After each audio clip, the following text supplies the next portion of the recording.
Hello, I'm Annie Musu, a certified EFT tapping master practitioner. I help women build confidence, set boundaries, and enjoy healthy relationships. Welcome to my podcast, Hush Your Mind, building a better relationship with yourself. On this show, I offer practical wisdom to help you clear fears, limiting beliefs, and trauma so that you can gracefully create a life you love. Hello and welcome to episode number 68 of my podcast, Hush Your Mind, building a better relationship with yourself. Have you tried surrounding yourself with a bubble of white light? People recommend it to protect your energy from others, but it doesn't work for me. In the past, I'd still get pulled into the drama at social gatherings. Others' negativity weighed heavily in the air and was sometimes projected on me. My friends and family generally mean well, but for some reason, I'd always go home feeling muddled and sluggish. It'd take days to recuperate. Does this happen to you too? As an introverted empath, I had to find a way to protect my energy while socializing. Otherwise, I'd spend the rest of my life hiding out. Keep listening to learn how to stay grounded at social gatherings and actually have a good time. So, dinner at my in-laws looks like this. Our excited hosts jump from topic to topic at lightning speed. My energy slowly drains from the small talk. The strong synthetic lavender perfume in the air triggers a slight headache, and the TV is humming behind us the entire time. Setting an intention for how long we'll stay does wonders, though. My partner Loic and I feel reassured that the evening won't extend endlessly into the night. Over the years, we've built up our resilience to be able to hang out with family for about 5 hours at a time. This boundary helps us feel more in control and grounded. It's helpful to buddy up with one safe person at a social gathering. This ally makes you feel seen and heard and can support you if things get overwhelming. You can choose a safe word or phrase that will signal your need to leave. For us, we know it's time to go if one of us looks tired. Prepare your go-to responses for common intrusive questions.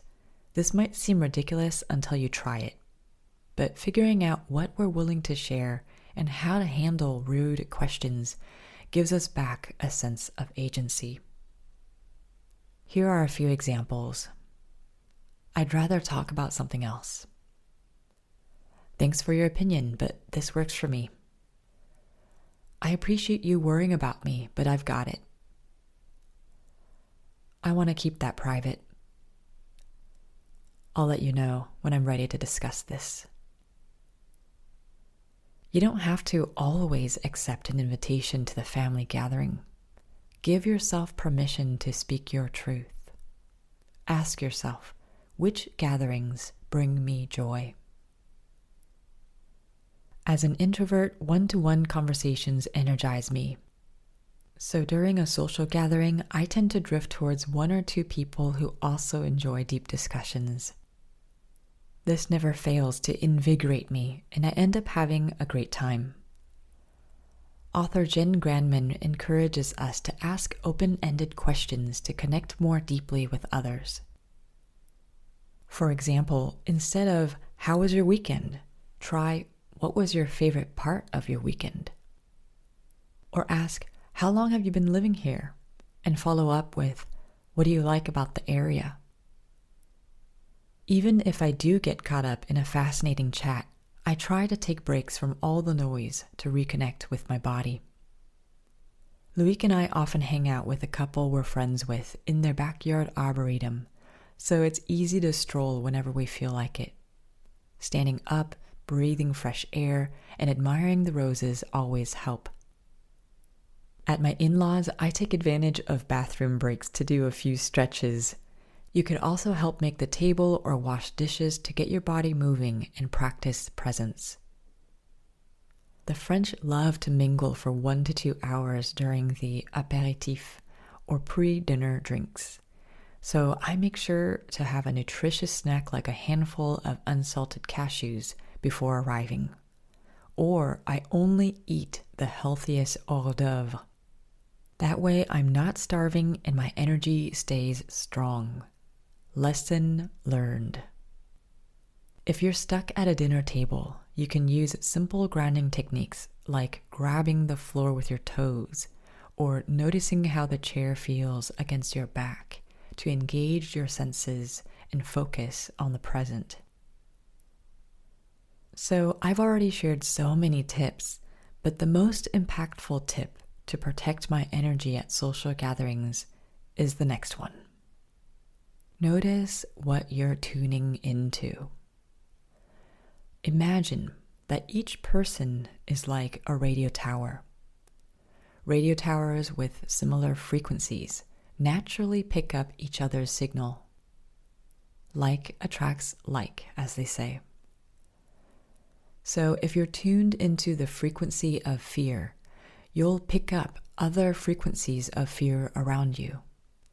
These similar frequencies can amplify each other.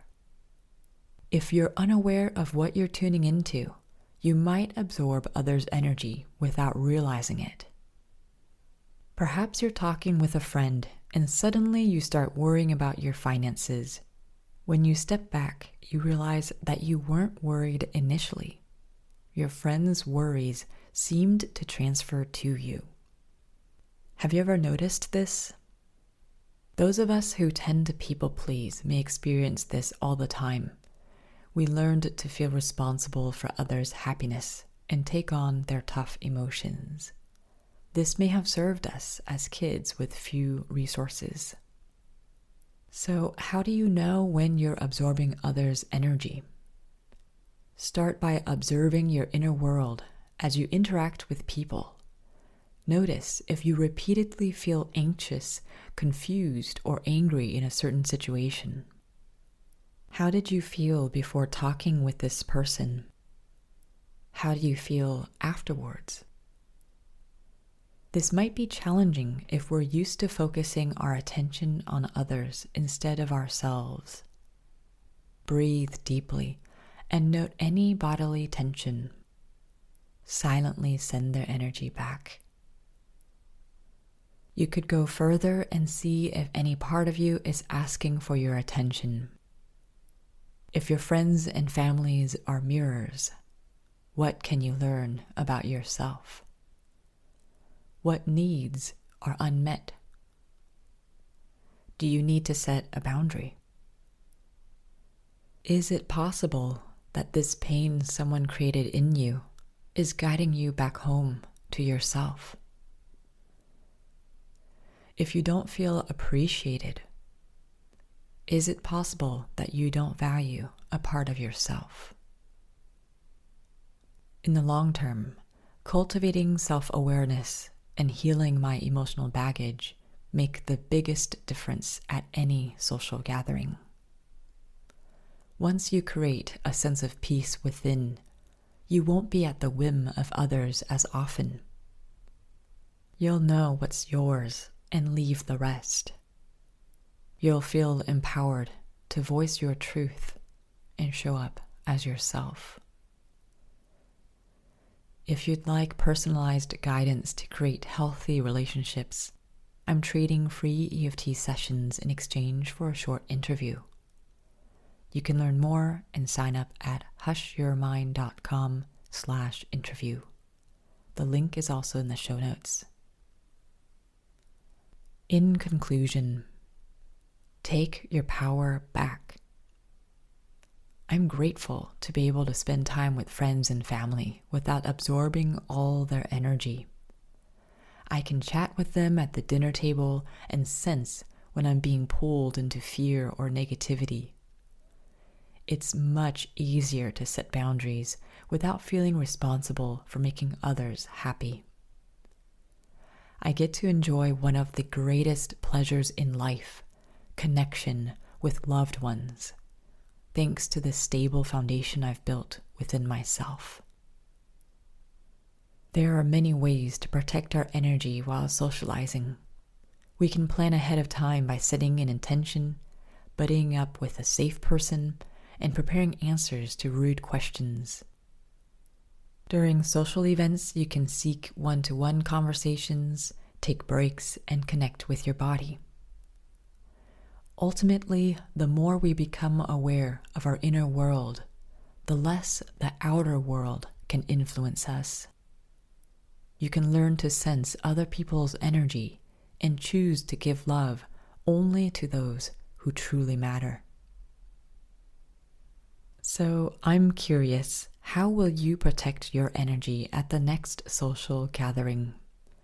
Let me know in the comments on my blog. You can find the blog article version of this episode in the show notes. Or just email me at annie@hushyourmind.com. I'd love to hear from you. Thank you so much for joining me in this episode of Hush Your Mind. I'm currently offering free EFT tapping sessions in exchange for a short interview.